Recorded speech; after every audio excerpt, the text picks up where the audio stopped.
हमें उस श्राप से बचा लीजिए, वरना धीरे धीरे हमारे गांव का प्रत्येक व्यक्ति अपने जान से हाथ धो बैठेगा। बंशी और किशन के काफी अनुरोध करने के बाद बाबा मान जाते हैं। ठीक है, उस श्राप को काटने का कुछ उपाय है जो तुम्हें करना होगा।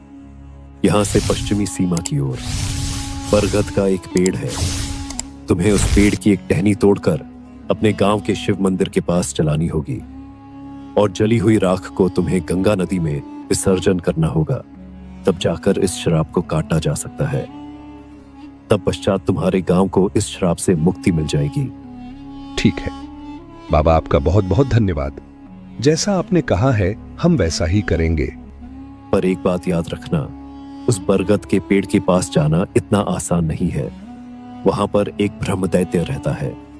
वह तुम्हें आसानी से उस पेड़ की टहनी लेने नहीं देगा और तुम्हें इस बात का खास ध्यान रखना होगा कि ये काम तुम्हें अंधेरी रात्रि में करना होगा।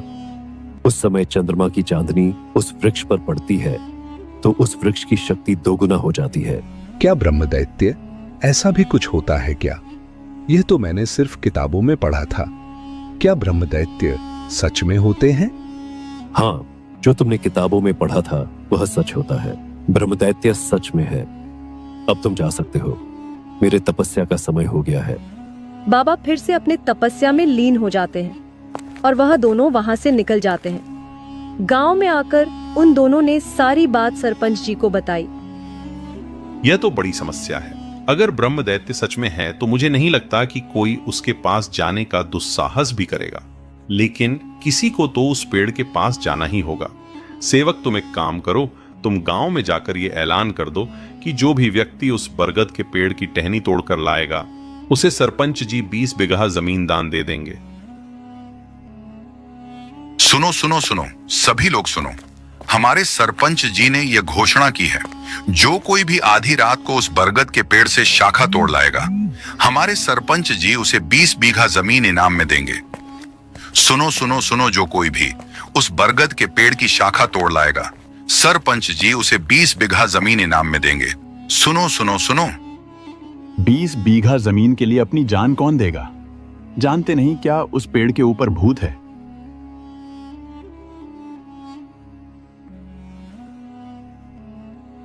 अजी, यह तो वही बरगद का पेड़ है ना, जिस पर एक भूत रहता है। हाँ, सुनने में तो वही बरगद का पेड़ लग रहा है। भला कौन अपनी जान जोखिम में डालकर उस पेड़ की शाखा लाकर देगा? हाँ, बात तो है, लेकिन किसी को तो जाना ही होगा ना। आखिर यह गांव के लोगों का सवाल है। श्राप किसी न किसी को तो काटना ही होगा।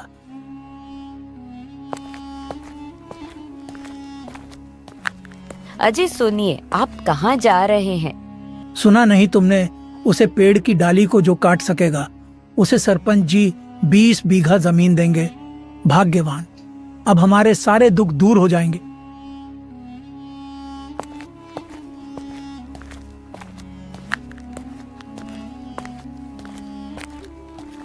सुनिए ना, मेरी बात तो सुनिए। आपका क्या दिमाग खराब हो गया है? बरगद के पेड़ पर भूतों का अड्डा है, वहाँ गए तो आप मारे जाएंगे। मेरी बात मानिए, यह सब झंझट में आप मत पड़िए। अगर मैं यहाँ बैठा रहा तो यही भूखा मर जाऊंगा। भाग्यवान, इससे अच्छा है कि मैं एक आखिरी कोशिश करके देखूं। अगर नाकाम हुआ तो मैं मर जाऊंगा। वैसे भी यहाँ भूखे बैठ बैठ कर मरने से तो अच्छा है कि मैं कोशिश करके मरूं। हे भगवान, रक्षा करो, दया करो, भगवान दया करो। तुम भगवान को याद करो, वह नहीं आने वाले।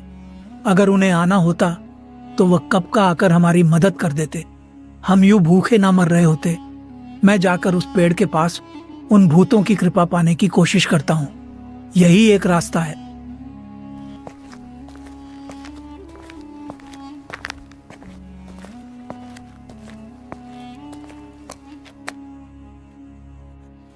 मैं वहां जाने के लिए प्रस्तुत हूँ सरपंच जी। ठीक है, लेकिन मुझे लगता है कि तुम्हारी उम्र हो गई है। क्या तुम सच में यह कर पाओगे? तुम्हें पता है ना, वहां पर किसी ब्रह्मदैत्य का साया है। हाँ सरपंच जी, मुझे इस बारे में सब पता है, पर मैं सच में जाना चाहता हूँ। ठीक है, तो तुम जब उस पेड़ की टहनी तोड़ो तो यह लाल कपड़ा उस पेड़ पर बांध देना, जिससे हमें यह पता चल जाएगा कि तुम उसी पेड़ के टहनी तोड़कर लाए हो। ठीक है सरपंच जी, जैसा आपने कहा है मैं वैसा ही करूंगा।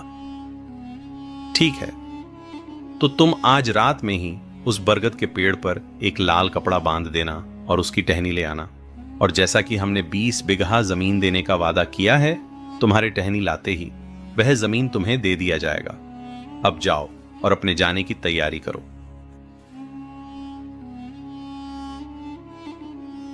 अच्छा विमला, तो मैं जाता हूँ, तुम मेरा यही प्रतीक्षा करना। जी अभी भी वक्त है, मैं कह रही हूँ आप मत जाइए, मुझे तो बहुत डर लग रहा है। डरने से क्या मिलेगा? कुछ नहीं, मुझे हिम्मत जुटानी ही होगी। तुम यही मेरा इंतजार करना, मैं चलता हूँ।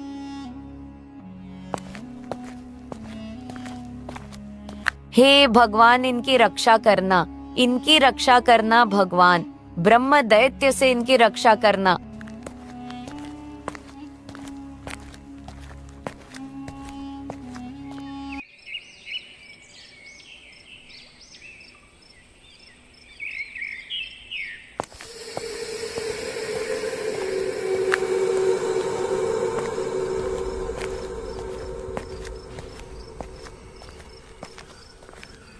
हे भगवान, मुझे तो अभी से ही डर लग रहा है। न जाने वहां पहुंचकर क्या होगा। अगर भूत ने मार दिया तो क्या होगा? मैं तो मर जाऊंगा। नहीं नहीं, मुझे ऐसा नहीं सोचना चाहिए। मुझे ये लाल कपड़ा उस पेड़ पर बांधना ही होगा और वो टहनी मुझे लानी ही होगी।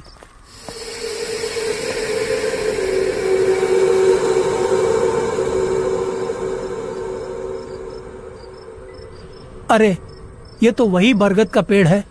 अब मैं ईश्वर का नाम लेकर यह लाल कपड़ा बांध देता हूँ। मुझे ज्यादा देर नहीं करनी चाहिए। न जाने मेरी किस्मत में क्या लिखा है। हे प्रभु, रक्षा करना, रक्षा करना प्रभु।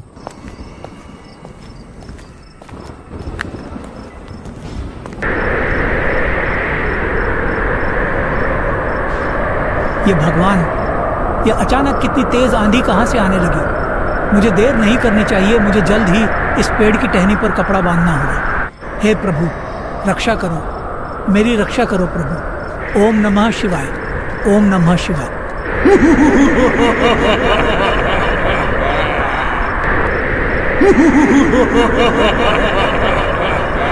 अरे मूर्ख व्यक्ति, तुम्हारी इतनी हिम्मत! आधी रात को तुम मेरे घर चले आए। जानते नहीं हो क्या तुम यहां पर मैं रहता हूं? मुझे माफ कर दीजिए, भगवान के लिए मुझे माफ कर दीजिए। क्या हुआ? जब इतना ही डर लग रहा था तो यहां क्यों आए? जानते नहीं तुम मेरी शक्तियों के बारे में? तुम्हें एक बार भी डर नहीं लगा? यहां कोई नहीं आता और तुमने आने का साहस किया। अब तुम्हारी मृत्यु निश्चित है, निश्चित है। ब्रह्म दैत्य जी, मैं गरीब हूँ।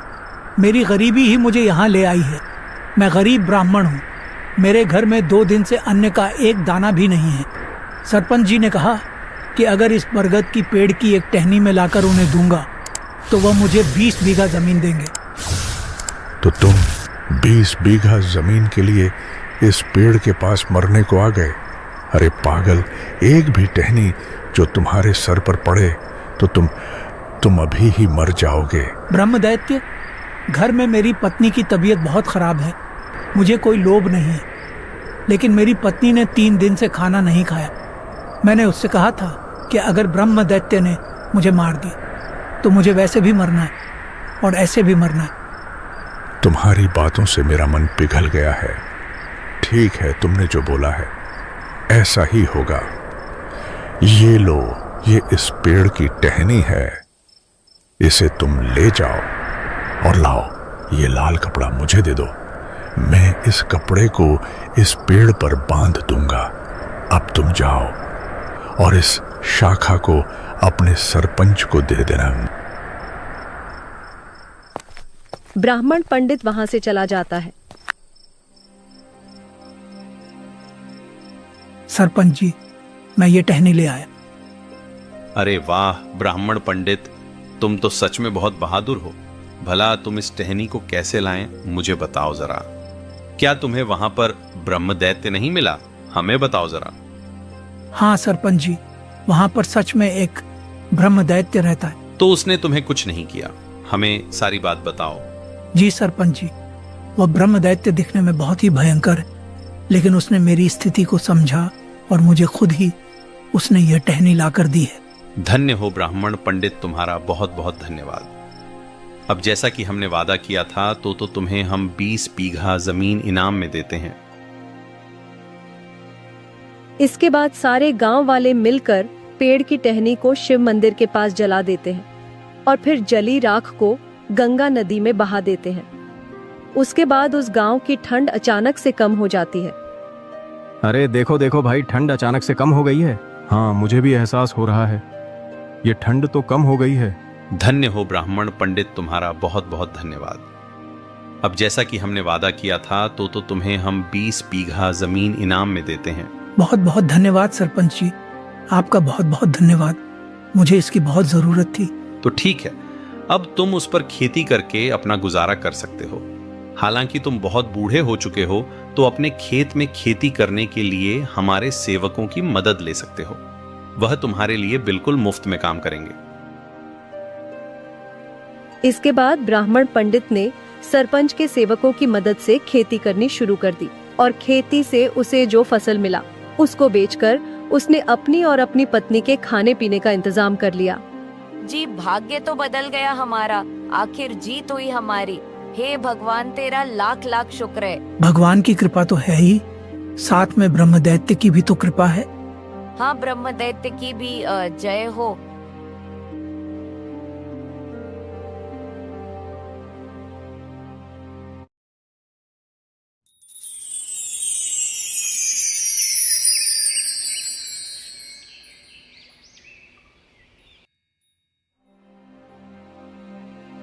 एक गांव में किशन अपनी पत्नी और अपनी बूढ़ी माँ के साथ रहता था। किशन की अपनी कोई जमीन नहीं थी, इसलिए उसके पास कमाई का कोई जरिया भी नहीं था। वह आसपास के गांव में छोटा मोटा काम करके अपने परिवार का गुजारा किया करता था।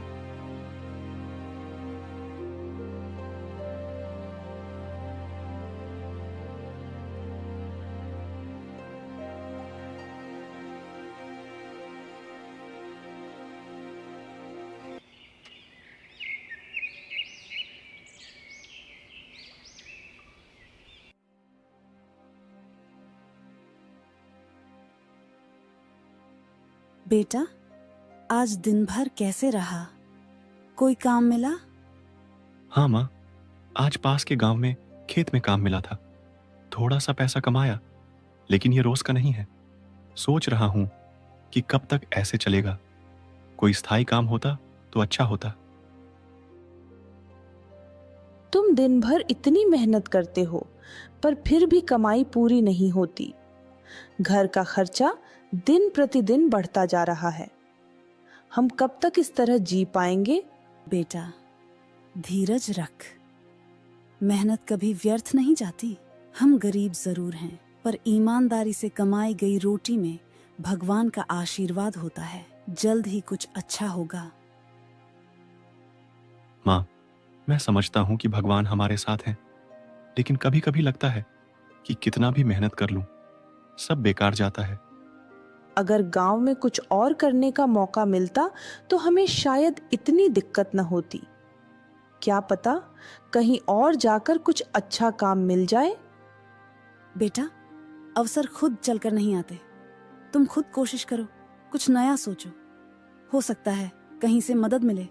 भगवान पर भरोसा रखो और साथ ही अपनी मेहनत में कोई कमी मत छोड़ो।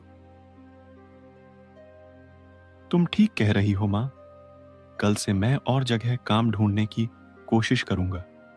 कुछ ना कुछ रास्ता तो जरूर निकलेगा।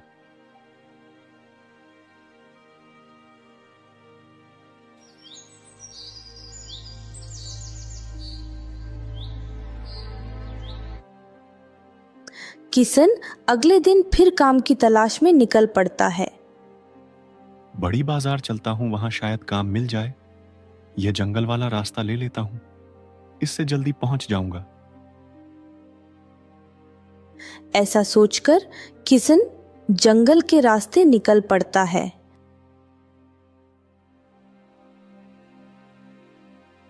किशन चल ही रहा था कि उसे रास्ते में एक पक्षी जमीन पर पड़ा हुआ दिखता है। जब किशन उसके पास जाता है तो वहां एक गिद्ध घायल अवस्था में पड़ा हुआ था। मेरी मदद करो, मेरी मदद करो। तुम बोल सकते हो? यह कैसे संभव है? हाँ, मैं एक बोलने वाला गिद्ध हूँ। मैं इस जंगलों के रास्ते से गुजर ही रहा था कि तभी इस पेड़ की घनी टहनी से मेरे पंख टकरा गए और घायल होकर मैं नीचे गिर गया। मेरी मदद करो। ठीक है, मैं तुम्हारे घाव को भरने के लिए आसपास कुछ जड़ी बूटियां ढूंढता हूं।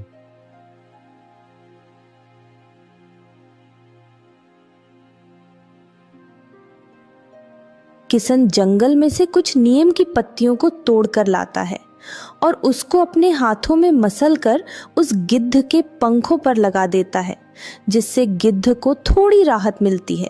गिद्ध उड़ने की कोशिश करता है मगर दर्द की वजह से वह उड़ नहीं पाता। तुम्हारे चोट अभी भरा नहीं है, इसलिए शायद तुम्हें अभी उड़ने में दिक्कत होगी। अगर तुम चाहो तो कुछ दिन मेरे घर रुक सकते हो। जब तुम्हारा घाव भर जाए तो तुम चले जाना। इस घायल अवस्था में अगर तुम यहाँ इस जंगल में रहोगे तो यहाँ तुम्हें जंगली जानवर का खतरा हो सकता है। किशन की बात मानकर गिद्ध उसके साथ चल पड़ता है।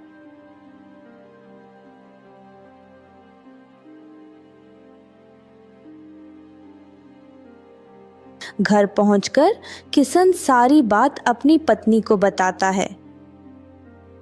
यह तो आपने बहुत अच्छा किया जो इस पंछी को यहाँ ले आए। जंगल में इसके लिए बहुत खतरा हो सकता था, लेकिन एक बहुत बड़ी मुश्किल है। कैसी मुश्किल? हम तो शाकाहारी हैं, हम सिर्फ अनाज खाते हैं। हम इस पंछी के खाने का इंतजाम कैसे करेंगे? हम मांस मछली तो छूते भी नहीं हैं। ये बात तो तुम सही कह रही हो सरला। तुम चिंता मत करो, मेरा शरीर एक गिद्ध जैसा जरूर दिखता है, पर मैं मांस नहीं खाता। मैं भी तुम्हारी तरह ही शाकाहारी हूँ और मैं भी केवल फल फूल और अनाज खाता हूँ। ये कैसे हो सकता है? एक गिद्ध होकर तुम फल फूल खाते हो? क्योंकि मैं तुम्हारी दुनिया का पक्षी नहीं हूँ, मैं एक दूसरी दुनिया का पक्षी हूँ। बस घूमते घूमते मैं तुम्हारी दुनिया में आ गया था और घायल होकर यहीं गिर पड़ा। हमारी दुनिया में सब शाकाहारी है, कोई भी मांस मछली नहीं खाता। यह तो बहुत अच्छी बात है। अगर तुम्हारी दुनिया जैसी हमारी दुनिया भी होती तो इस धरती पर किसी भी जीव की हत्या नहीं होती। अरे अब तुम लोग बस बातें ही करते रहोगे कि इस पक्षी को कुछ खिलाओगे भी? देखो, ये पता नहीं कितने दिनों से वहां पड़ा हुआ था। इसने कुछ खाया भी होगा कि नहीं। पहले इसे खाना खिला दो। मैं अभी बस इसके खाने के लिए कुछ फल फूल लेकर आती हूँ। सरला गिद्ध के सामने कुछ फल रख देती है और वह झटपट उन फलों को खा लेता है। चलो अब हम सब भी खाना खा लेते हैं।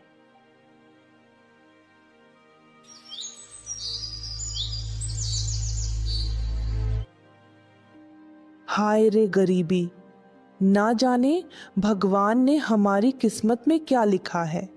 हमें पूरी जिंदगी क्या इस गरीबी में ही बितानी पड़ेगी? सरला, तुम ऐसा क्यों कहती हो? मैं इतना तो कमा ही लेता हूं कि तुम सबका 2 वक्त का पेट भर सकूं।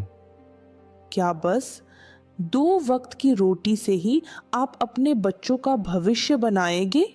सरला, तुम चिंता मत करो। तब के लिए तुम अभी क्यों चिंता करती हो? जब वह वक्त आएगा तब हम कुछ ना कुछ कर ही लेंगे। उन दोनों की यह बातें वह गिद्ध सुन रहा था। तभी वह बीच में बोल पड़ता है।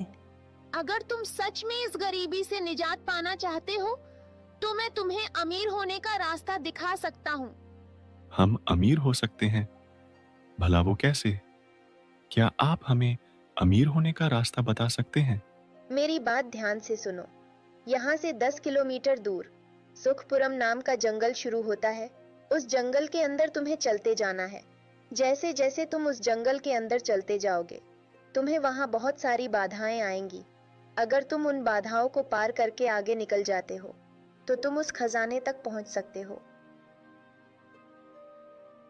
लगता है इस पक्षी को भगवान ने हमारे लिए ही भेजा है। तो ठीक है, मैं कल सुबह ही सुखपुरम के जंगलों के लिए निकल जाऊंगा।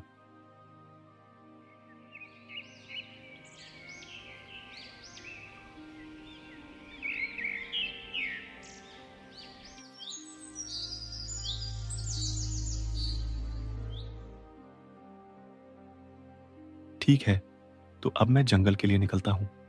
तुम माँ का और इस परिंदे का ध्यान रखना। किशन, मेरी एक बात हमेशा याद रखना। जब भी तुम्हें ऐसा लगे कि तुम किसी समस्या का फैसला करने में असमर्थ हो, तो अपने दिल और दिमाग दोनों का इस्तेमाल एक साथ करना। ठीक है गिद्ध जी, जैसा आपने कहा है मैं वैसा ही करूंगा।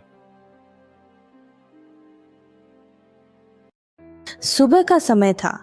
किशन जंगल के रास्ते से होता हुआ सुखपुरम के जंगलों की ओर जा रहा था कि चलते चलते वह अचानक रुक गया। उसने सामने देखा तो एक बड़ी सी नदी थी और आसपास कोई नाव नहीं थी।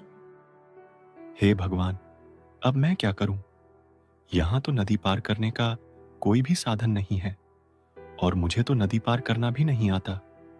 अब मैं नदी पार कैसे करूंगा? यहां आसपास उस पार जाने का कोई दूसरा रास्ता भी नहीं दिख रहा है। किशन इतनी बातें कर ही रहा था कि तभी उसके सामने एक राक्षसी आ जाती है। ए मूर्ख मनुष्य, तू यहाँ क्या करने आया है? तुझे पता नहीं यहाँ आना खतरे से खाली नहीं है। चला जा यहाँ से, अभी भी समय है। मैं यहाँ खजाने की तलाश में आया हूँ और मैं यहाँ से खजाना लेकर ही जाऊंगा। हाँ, मैं आपके सवाल का जवाब देने को तैयार हूँ। तो ठीक है, मेरा सवाल है, दुनिया में सबसे शक्तिशाली चीज क्या है? दुनिया में सबसे शक्तिशाली चीज क्या हो सकती है? किशन बहुत दिमाग लगाता है और अंततः उसे इस सवाल का जवाब मिल जाता है। सबसे शक्तिशाली चीज है समय। समय के आगे न कोई राजा टिक सकता है, न ही कोई राज्य। सब कुछ समय के अनुसार बदलता रहता है। तुम सच में एक बुद्धिमान मनुष्य हो। तभी राक्षसी अपनी जादुई शक्ति से एक नाव प्रकट करती है। इस नाव में बैठकर तुम अब इससे आगे का सफर तय कर सकते हो। इतना कहकर वह राक्षसी वहां से गायब हो जाती है और किशन नाव में बैठकर आगे की सफर की ओर चल पड़ता है।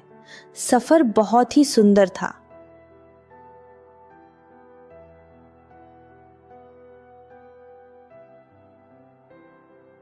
नाव से उतरकर किशन जंगल के उस पार पहुंच जाता है और जंगलों के रास्ते होते हुए बढ़ते जाता है। रास्ते में चलते चलते अचानक वह रुक जाता है। जब वह सामने देखता है, उसे एक गुफा दिखाई देती है। वह गुफा के अंदर चला जाता है।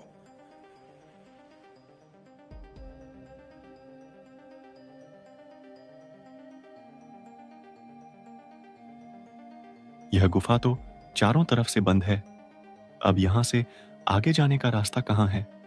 किशन इतना का ही रहा था कि तभी उसके सामने एक तांत्रिक प्रकट होता है। क्या ढूंढ रहे हो तुम यहाँ? यहाँ से आगे जाने का रास्ता ढूंढ रहा हूँ। मुझे कोई रास्ता नहीं मिल रहा है। क्या आप मेरा मार्गदर्शन कर सकते हैं? अगर तुम्हें यहाँ से आगे जाना है तो मेरे इस सवाल का जवाब देना होगा। अगर तुमने सही जवाब दिया तो ही तुम इससे आगे जा पाओगे, अन्यथा तुम्हें यहीं से वापस लौटना होगा। हाँ, मैं आपके सवाल का जवाब देने के लिए तैयार हूँ। तो बताओ, सबसे बड़ा सच क्या है? किशन ने फिर अपने दिमाग के घोड़े दौड़ाए और फिर गहरी विचार में पड़ गया। लंबी सोच विचार कर उसने कहा, सबसे बड़ा सच है मौत। चाहे कोई कितना भी अमीर, ताकतवर या बुद्धिमान हो, एक दिन हर किसी को मरना ही है। तुमने बिल्कुल सही जवाब दिया। तुम सच में काफी बुद्धिमान प्रतीत होते हो। इतना कहते ही गुफा का दरवाजा खुल जाता है। यह लो, यहाँ से आगे का दरवाजा तुम्हारे लिए खुल चुका है। अब यहाँ से आगे की यात्रा तुम प्रारंभ कर सकते हो। इतना कहकर वह तांत्रिक वहां से गायब हो जाता है। किशन आगे बढ़ जाता है और एक महल के पास पहुंच जाता है। अरे यह तो महल आ गया। लगता है कि किसी राजा का महल है।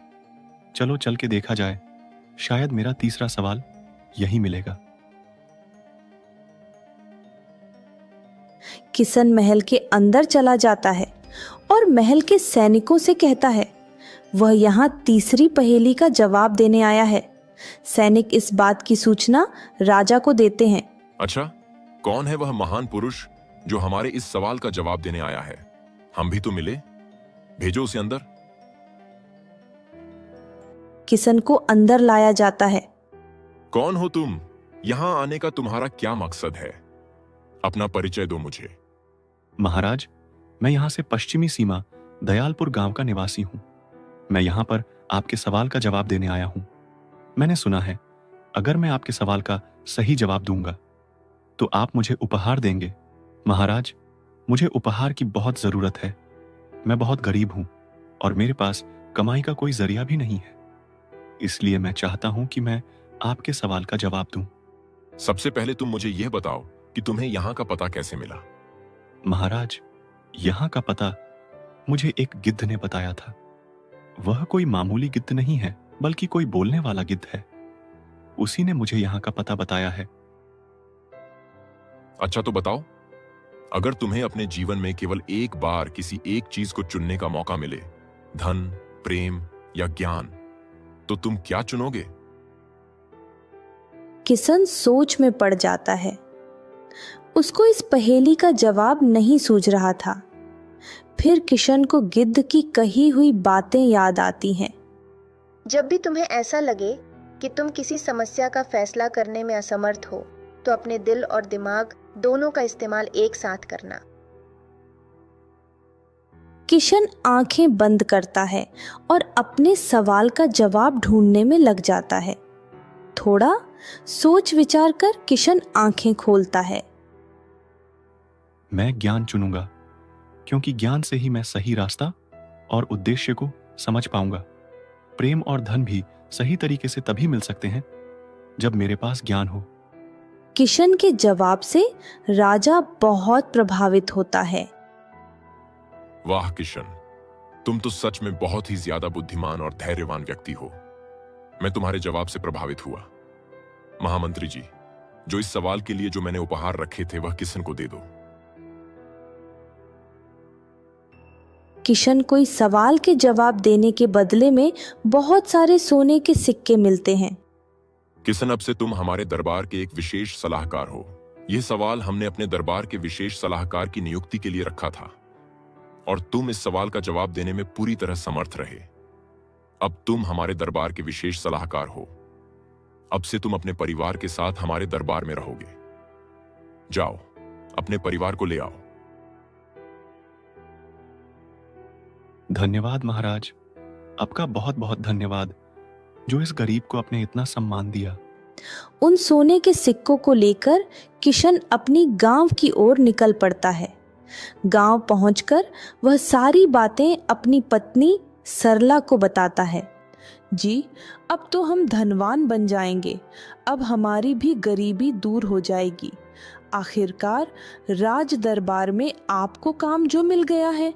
हाँ सरला, अब मैं तुम्हारे सारे सपने सच करूंगा। अच्छा किशन, तो मैं चलता हूँ। मेरी चोट भी अब ठीक हो गई है। अब मुझे वापस अपनी दुनिया में जाना चाहिए। वहाँ मेरे परिजन मेरी राह देख रहे होंगे, मेरे लिए परेशान हो रहे होंगे। तुम दोनों खुशी से अब राज दरबार में अपना जीवन गुजारना। दोनों गिद्ध का शुक्रिया अदा करते हैं और फिर वह गिद्ध वहां से उड़ जाता है। किशन भी अपने परिवार के साथ महल पहुंच जाता है। वहां उसके परिवार को एक सुंदर सा कक्ष मिलता है। फिर क्या